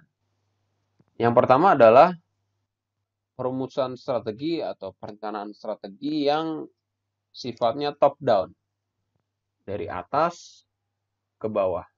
Ya. Dari pemilik perusahaan kemudian di cascading atau diturunkan ke bawah. Kemudian perspektif yang kedua adalah perencanaan SDM yang bersifat bottom up atau dari bawah ke atas. Nah, kedua perspektif ini memiliki tujuan yang berbeda. Jadi kalau perumusan strategi SDM yang sifatnya dari top down, tujuan yang ingin dicapai adalah menyediakan kontak strategi secara khusus mengalir dari perusahaan ke unit-unit fungsi. Jadi konsep besarnya dari atas ke bawah, dari perusahaan ke unit-unit fungsi. Kemudian kalau bottom up, ini merencanakan kegiatan khusus dari inisiasi unit fungsi kemudian ke perusahaan. Jadi dari masing-masing unit fungsi di dalam perusahaan kemudian merujuk ke perusahaan gitu ya, mengerucut ke atas. Nah, kemudian dari jangka waktunya. Dari jangka waktu, perumusan strategi SDM, kalau dia sifatnya top down, dari atas ke bawah, itu umumnya digunakan untuk perencanaan strategi SDM yang sifatnya jangka panjang. Bisa 5 tahunan, 10 tahun, gitu ya, 20 tahun, jangka panjang. Tapi kalau bottom up ya, dari bawah ke atas, itu umumnya digunakan untuk perencanaan SDM yang sifatnya jangka pendek. Misalnya dalam kurun waktu 1 tahun sampai 3 tahun atau 1 tahun sampai 5 tahun. Kemudian analisis lingkungan. Analisis lingkungan kalau top down itu bagian dari penilaian lingkungan bagi strategi perusahaan. Jadi penilaian lingkungan yang ada di dalam analisis lingkungan dalam konteks top down itu merupakan bagian dari strategi perusahaan. Kemudian kalau bottom up, analisis lingkungannya adalah bagaimana bisa mengidentifikasi permasalahan-permasalahan yang ada dalam unit fungsi tersebut. Yang menganalisis implikasinya sama ya, dilakukan oleh manajer dan staf SDM.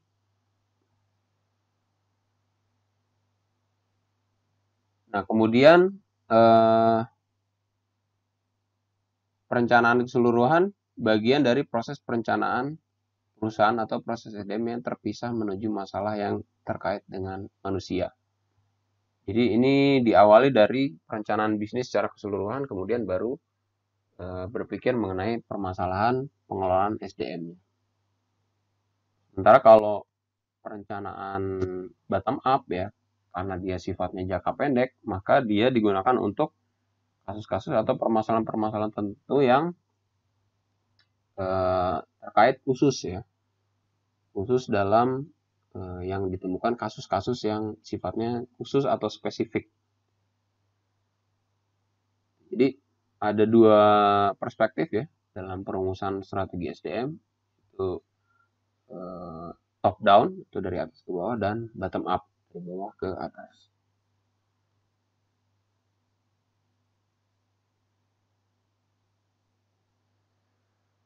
Oke, nah kita balik lagi ke sistem dan model rencana SDM. Jadi dari beberapa sistem dan model yang tadi saya jelaskan ya, ada Casio, ada Vetter, ada sosioekonomik, ada Sikula. Kita kemudian bisa menyimpulkan sebenarnya. Kita bisa menyimpulkan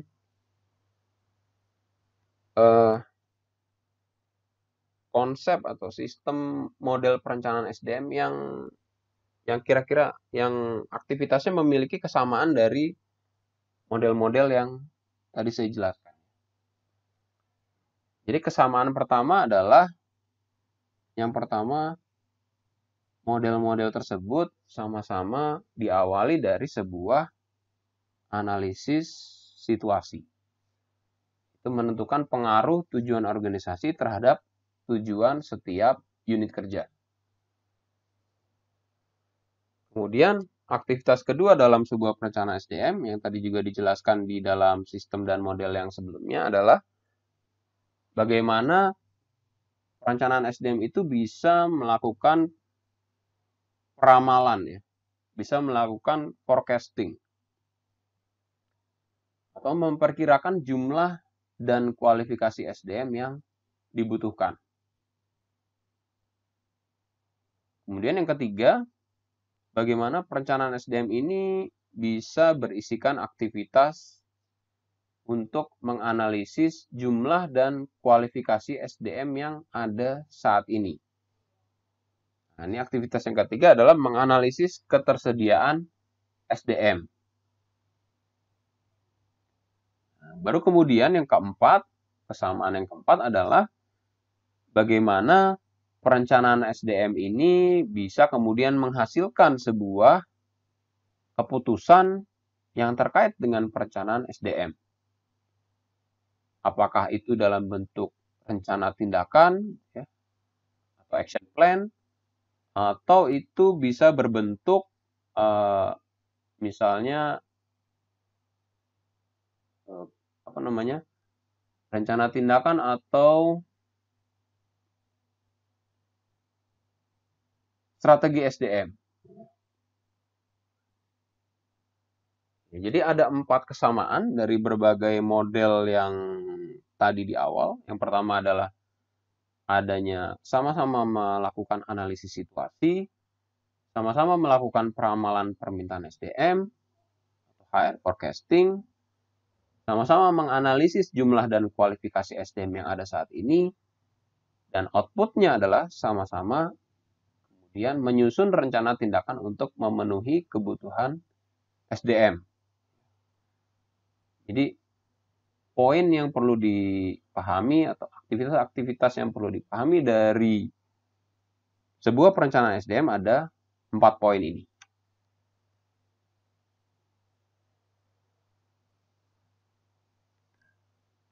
Nah, yang pertama adalah analisis situasi. Jadi dari 4 poin ini pada pertemuan-pertemuan mendatang gitu ya, kita akan bahas satu persatu. Bagaimana kita bisa melakukan analisis situasi, bagaimana kita bisa melakukan peramalan SDM ya, HR forecasting, bagaimana kita bisa melakukan analisis ketersediaan SDM, kemudian bagaimana dari sebuah perencanaan SDM itu kita bisa menghasilkan sebuah action plan atau keputusan dari sebuah perencanaan SDM itu bentuknya akan seperti apa. Nah, ini di pertemuan mendatang akan kita bahas lebih detail ya. Oke, jadi aktivitas yang pertama adalah analisis situasi. Analisis situasi ini juga erat kaitannya dengan penyusunan strategi bisnis perusahaan ya. Analisis situasi ini juga bisa diterjemahkan dengan bagaimana kita atau bagaimana perusahaan atau bagaimana kita sebagai manajer SDM bisa menganalisis yang namanya lingkungan ya. Lingkungan yang terkait dengan, kalau konteksnya manajemen SDM ya, lingkungan yang terkait dengan pengelolaan SDM di perusahaan.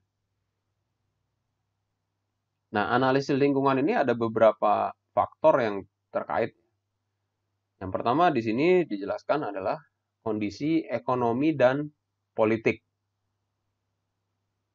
Contohnya misalnya dikaitkan dengan, kalau konteksnya manajemen SDM, misalnya dikaitkan dengan terbitnya Omnibus Law misalnya. Atau regulasi-regulasi yang terkait dengan ketenagakerjaan.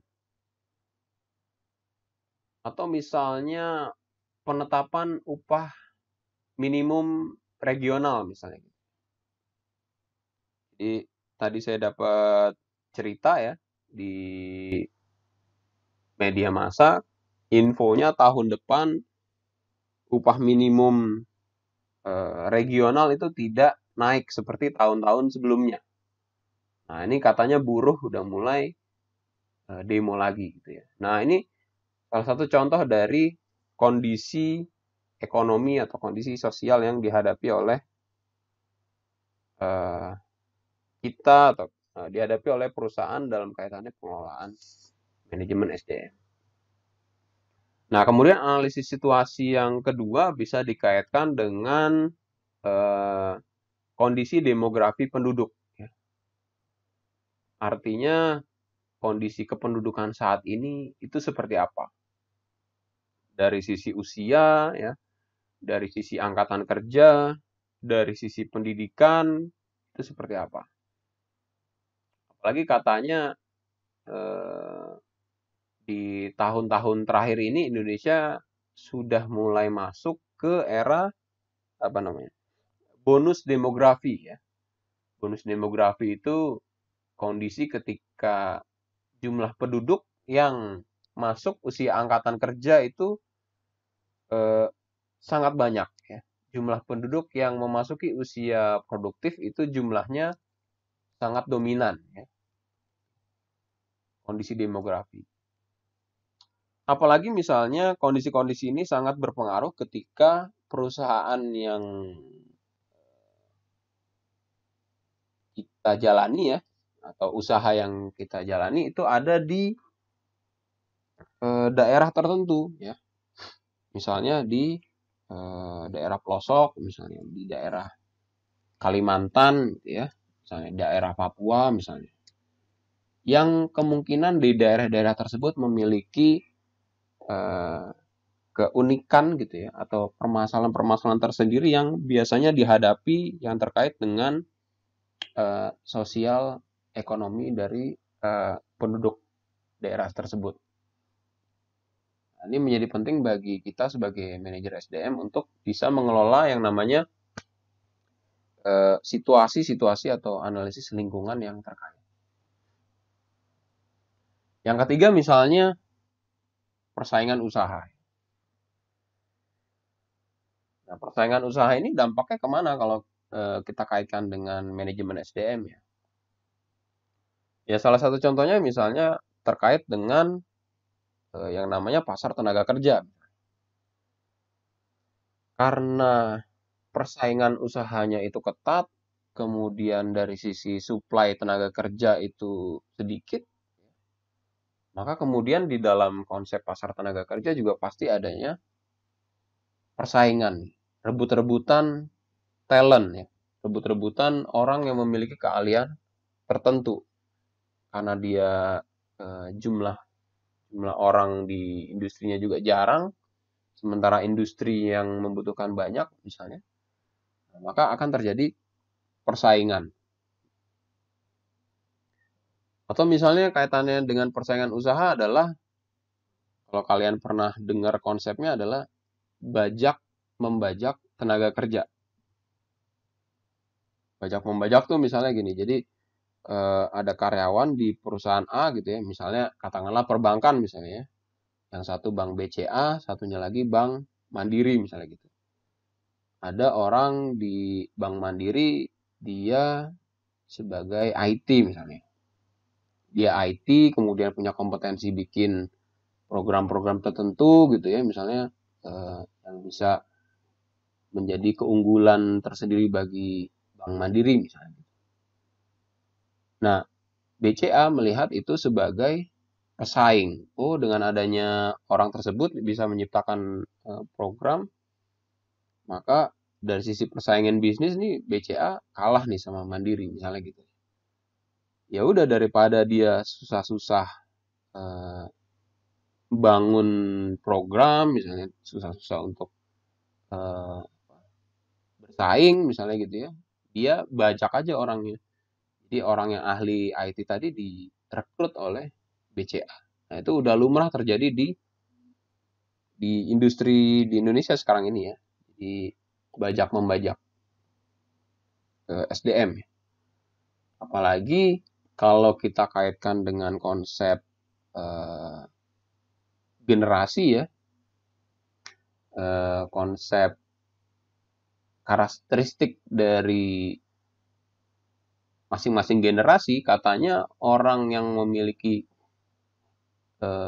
karakteristik generasi milenial ya, mungkin kalian ya, generasi milenial yang lahir setelah tahun 2000-an, itu katanya memiliki karakteristik untuk cepat bosen di perusahaan tertentu. Kemudian kutu loncat gitu ya, senangnya berpindah-pindah dari perusahaan yang satu dengan perusahaan yang lain misalnya gitu. Nah, itu analisis atau situasi-situasi yang menjadi bahan untuk kajian, menjadi bahan untuk analisis kita sebagai manajer SDM untuk ditelaah lebih jauh. Untuk sebagai sumber masukan atau sebagai sumber input dari sebuah perencanaan SDM. Ya. Kita harus paham tuh kondisi-kondisi yang dihadapi oleh perusahaan itu seperti apa. Kemudian kondisi-kondisi yang dihadapi oleh perusahaan dalam kaitannya pengelolaan SDM itu seperti apa. Nah, kemudian yang kedua, aktivitas yang kedua adalah bagaimana dalam sebuah perencanaan SDM itu ada aktivitas peramalan permintaan SDM atau HR forecasting. Jadi HR forecasting ini merupakan analisis permintaan SDM, analisis kebutuhan SDM di masa yang akan datang dari sisi kuantitas maupun kualitas yang terkait dengan rencana bisnis perusahaan itu sendiri. Nah, analisis permintaan SDM dalam prosesnya kemudian dipengaruhi oleh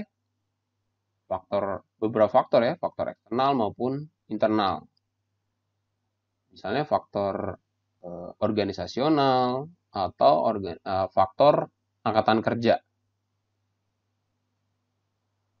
Nah, beberapa analisis yang bisa dilakukan dalam kaitannya dengan ramalan permintaan SDM atau HR forecasting adalah yang pertama, bagaimana kita bisa melakukan yang namanya analisis tren. Jadi, tren kebutuhan SDM ke depan akan seperti apa, dikaitkan dengan kebutuhan bisnis misalnya. Kemudian juga analisis turnover. Analisis turnover itu adalah kita bisa menganalisis dalam 1 tahun ke depan atau dalam 5 tahun ke depan, jumlah orang yang pensiun dari perusahaan itu akan berapa jumlahnya. Turnover ini diartikan sebagai jumlah orang yang keluar dari organisasi ya, atau yang meninggalkan organisasi, baik itu dia pensiun normal atau dia putus hubungan kerja karena misalnya meninggal atau resign ya, atau misalnya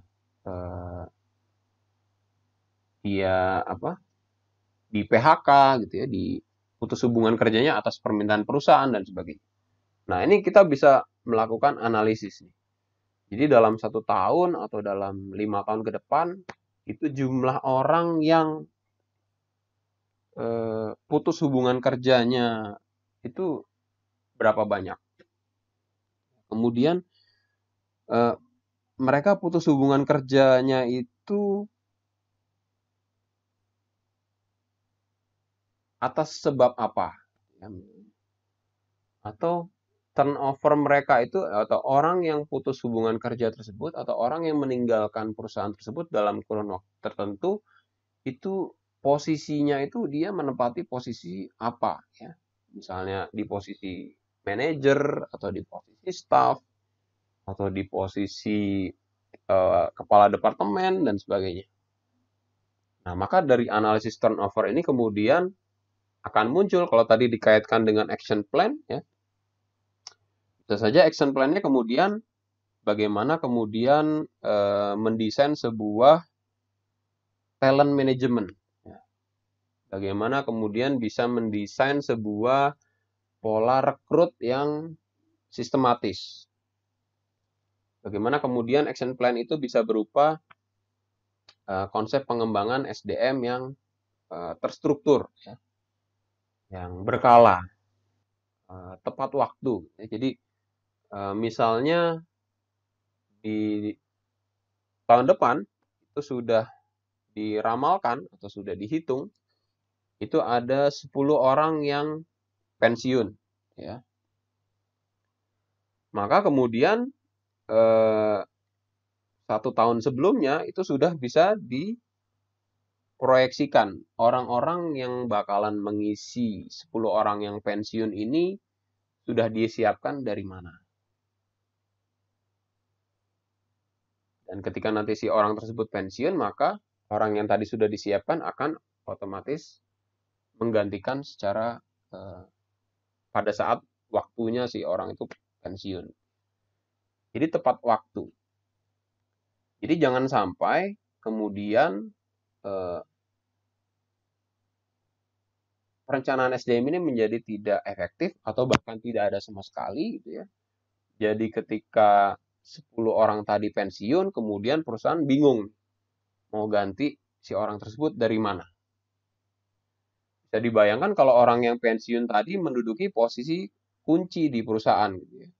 Artinya kalau nggak ada orang itu, ya perusahaan mesin produksinya akan berhenti lah misalnya gitu. Nah, ini pasti nanti akan berpengaruh kepada pencapaian tujuan perusahaan, pencapaian bisnis perusahaan.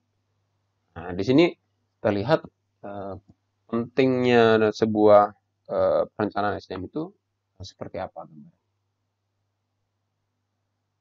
Nah, yang ketiga, peramalan permintaan SDM itu bisa dianalisis melalui analisis beban kerja atau workload analysis. Jadi, kita nanti akan singgung sedikit mengenai analisis beban kerja. Jadi, itu dapat dari bagaimana kita menganalisis sebuah desain pekerjaan. Jadi kalau dalam konsep HR itu ada yang namanya desain organisasi ya. Desain organisasi kemudian diturunkan dalam job design atau desain pekerjaan. Itu nanti di dalamnya ada analisis jabatan dan ada evaluasi jabatan ya. Nah, dari hasil analisis jabatan tersebut kemudian nanti kita bisa lihat jabatan tersebut memiliki beban kerja yang seperti apa. Jadi jangan sampai karyawan atau pekerja yang ada di situ memiliki beban kerja yang seharusnya bisa dikerjakan oleh 2 orang. Jadi pekerjaan 2 orang atau 3 orang itu dikerjakan oleh 1 orang. Mungkin hasilnya juga nggak bakal optimal. Atau mungkin kebalikannya, ada dari hasil job design itu ada fungsi kerja yang dia kurang apa? Maksudnya minim sekali pekerjaan. Ya, jadi kalaupun fungsi kerja dalam jabatan tersebut dikerjakan oleh 1 orang, itu pun waktunya masih banyak yang lowong.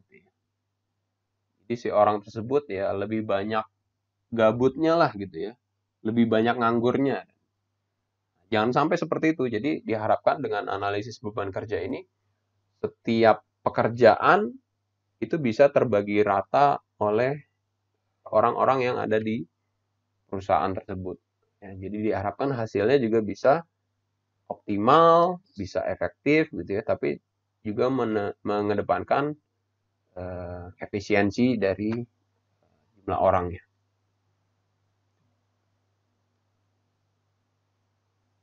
Nah, kemudian yang ketiga, aktivitas ketiga yang bisa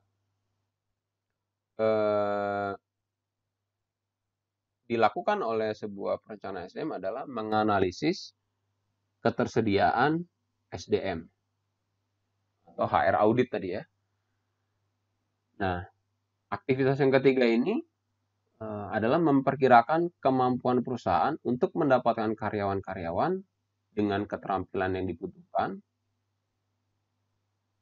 dan dari mana sumbernya.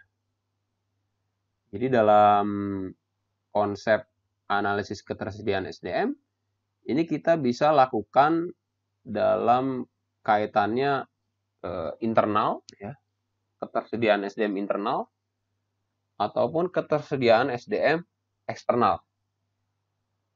Nah, di pertemuan mendatang kita juga akan bahas spesifik mengenai analisis ketersediaan SDM. Jadi bagaimana kita bisa memahami konsep pasar tenaga kerja. Kemudian bagaimana kita bisa memahami bagaimana kita bisa menginventarisasi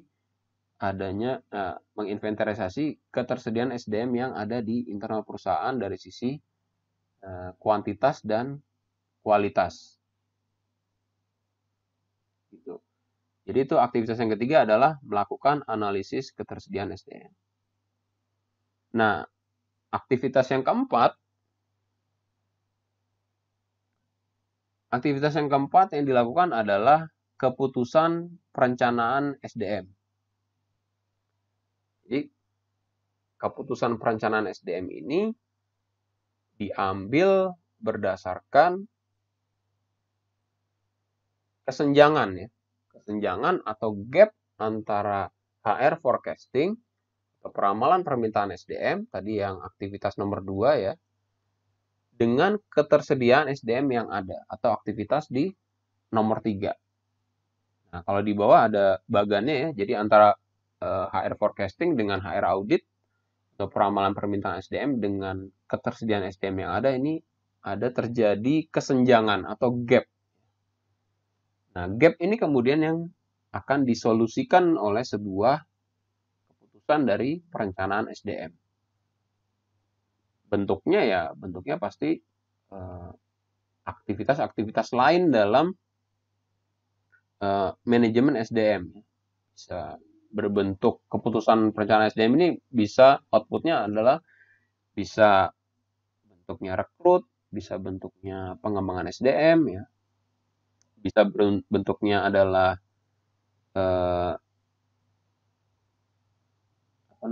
konsep remunerasi misalnya ya, atau bisa bentuknya desain organisasi, desain jabatan ya. Atau mungkin juga bentuknya adalah sebuah terminologi atau terminasi ya, atau pengakhiran dari hubungan kerja. Bisa aja kemudian seperti itu. Misalnya dalam sebuah perencanaan SDM dikaitkan dengan strategi bisnis, misalnya saat ini lagi menghadapi COVID-19 misalnya, lagi corona. Kemudian dampak bisnisnya perusahaan tersebut omsetnya semakin turun ya dari bulan ke bulan. Nah, kemudian dilihat dari perencanaan SDM-nya seperti apa. Mungkin dari sisi kompetensi juga SDM yang dimiliki juga minim gitu ya. Untuk mau mengembang si perusahaan tersebut mau mengembangkan kompetensi juga butuh modal atau biaya yang tidak banyak, tidak sedikit. Nah, maka kemudian ujung-ujungnya adalah ya udah di PHK aja gitu ya, dikurangin tuh karyawannya misalnya. Nah, ini adalah hasil dari perencanaan SDM sebenarnya. Jadi output dari perencanaan SDM ini bermacam-macam. Output dari perencanaan SDM ini bermacam-macam. Nah, karena di mata kuliah ini kita berbicara mengenai perencanaan dan rekrut, jadi nanti setelah UTS kita akan bicara mengenai konsep rekrut dan seleksi sebagai salah satu output dari perencanaan SDM.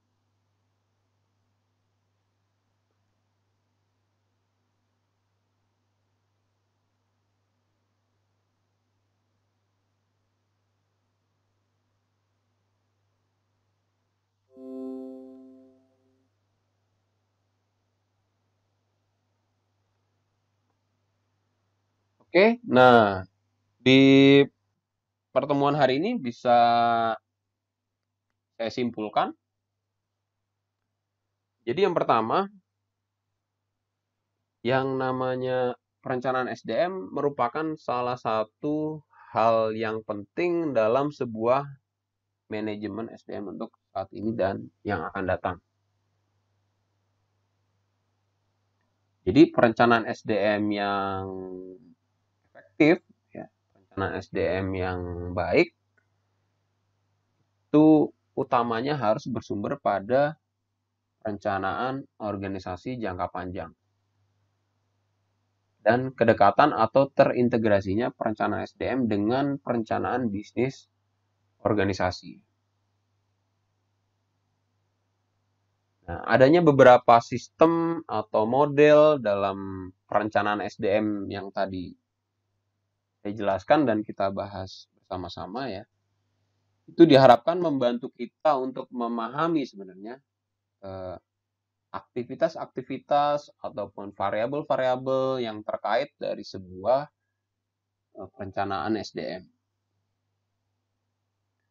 Nah, masing-masing model atau sistem yang tadi kita bahas dan saya jelaskan tadi memiliki karakteristik keunggulan dan kelemahannya masing-masing.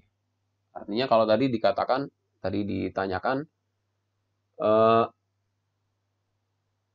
masih relevan nggak sih model-model itu dengan atau sistem dan model itu dengan yang ada sekarang? Ya, jawabannya setiap model tersebut ya memiliki karakteristik, memiliki keunggulan, memiliki kelemahan yang berbeda-beda ya. Mereka memiliki karakteristiknya masing-masing. Nah, tergantung kemudian kita mau melihat ke perspektif yang mana. Perspektif perencanaan SDM dari sisi perencanaan bisnisnya, atau perencanaan SDM dalam konsep sosial ekonomiknya gitu ya. Dari sisi mana kita akan memandang sebuah perencanaan SDM. Dan disimpulkan juga disederhanakan ya. Ada beberapa kesamaan dari sistem dan model perencanaan SDM yang tadi kita bahas sama-sama. Bisa disimpulkan yang pertama, aktivitas pertama dalam sebuah perencanaan SDM adalah bagaimana kita sebagai manajer SDM, kita sebagai pemilik perusahaan ya, bisa kemudian yang pertama melakukan analisis situasi atau menentukan pengaruh tujuan organisasi terhadap tujuan pengelolaan SDM. Kemudian aktivitas yang kedua adalah melakukan peramalan permintaan SDM. Bagaimana kemudian kita bisa memperkirakan jumlah dan kualifikasi SDM yang dibutuhkan. Kaitannya dengan pencapaian tujuan perusahaan. Kemudian yang ketiga, bagaimana kemudian kita bisa menganalisis jumlah dan kualifikasi SDM yang ada saat ini. SDM yang ada saat ini baik di perusahaan maupun di dalam pasar tenaga kerja. Nah, keempat, sebagai output dari sebuah sistem atau model perencanaan SDM adalah dihasilkannya keputusan perencanaan SDM yang berupa action plan atau rencana tindakan untuk memenuhi kebutuhan SDM dari sisi kualitas maupun kuantitasnya. Disesuaikan balik lagi dengan pencapaian tujuan perusahaan. Nah, gitu. Jadi di dalam konsep yang terakhir ini kita bisa melihat adanya sebuah input, proses, dan output. Nah, dalam prosesnya itu sendiri, bagaimana kemudian keputusan perencanaan SDM itu bisa diambil, itu dikarenakan adanya gap ya, adanya kesenjangan. Jadi keputusan perencanaan SDM ini bisa diambil didasarkan pada adanya kesenjangan antara ramalan permintaan SDM dengan analisis ketersediaan SDM. Jadi dalam proses tersebut di aktivitas nomor 2 dan nomor 3 itu kemudian dianalisis dan kelihatan ada gap ya, ada kesenjangan antara hasil analisis yang kedua dan ketiga tadi. Dan kemudian menghasilkan sebuah keputusan perencanaan SDM. Oke, itu yang kira-kira itu yang bisa saya sampaikan untuk hari ini. Ya. Apa ada pertanyaan lagi?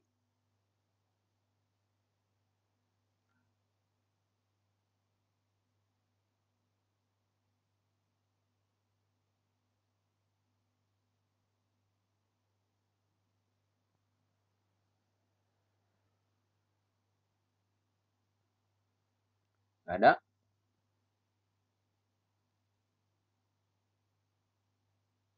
Belum, Pak. Cukup, Pak. Cukup, Pak. Oh ya, kalau yang absennya akunnya namanya Anis siapa ya? Bukan Anis Nadia sih kayaknya, ada yang lain.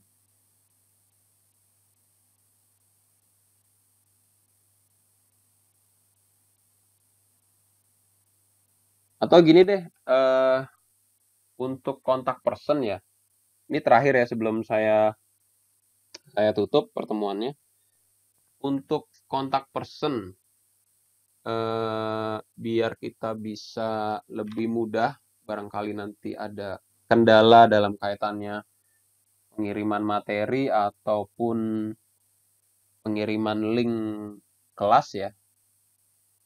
Saya minta ada satu orang di setiap kelas, baik itu kelas eksekutif maupun reguler 1 atau reguler 2. Itu ada yang bisa saya minta nomor WA-nya. Karena saya baru punya nomor WA-nya Widya ya.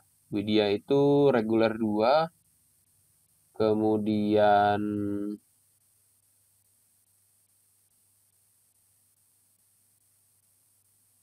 siapa ya? Raditya Darmawan kalau nggak salah ya. Itu reguler 2 juga, sama Putra reguler 2 juga. Untuk yang reguler 1 sama reguler 3 ada yang ini? Ada yang bisa kasih nomor HP ke saya? Atau bisa WA ke saya?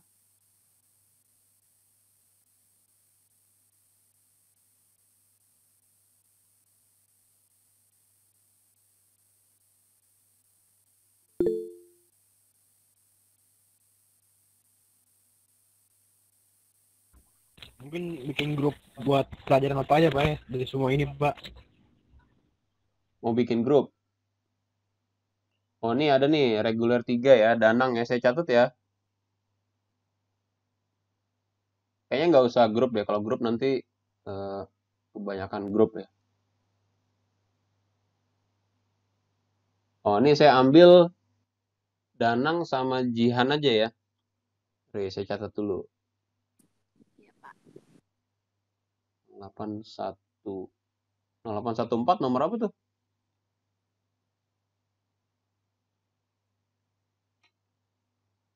0814 105 82 545 sama Danang 822 138 59 070. Oke, nah ini perwakilan dari reguler 1 sama reguler 3 aja ya. Jadi nanti kalau misalnya apa namanya? Ada perubahan jadwal atau link kelas atau mungkin ada materi yang saya share tapi di luar dari e-kampus gitu ya. Karena e-kampus kan kapasitasnya cuma 2 mega ya. Kayak tadi saya share link untuk e-book itu lebih dari 2 mega. Saya biasanya saya share linknya nanti melalui WA, nanti kalian bisa download e-booknya. Nah, ini saya akan kontak PIC dari setiap kelasnya ya. Gitu. Oke, itu aja untuk pertemuan hari ini.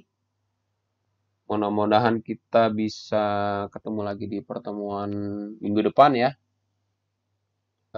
Nanti materinya dibaca-baca lagi. Kemudian juga e-booknya juga dibaca.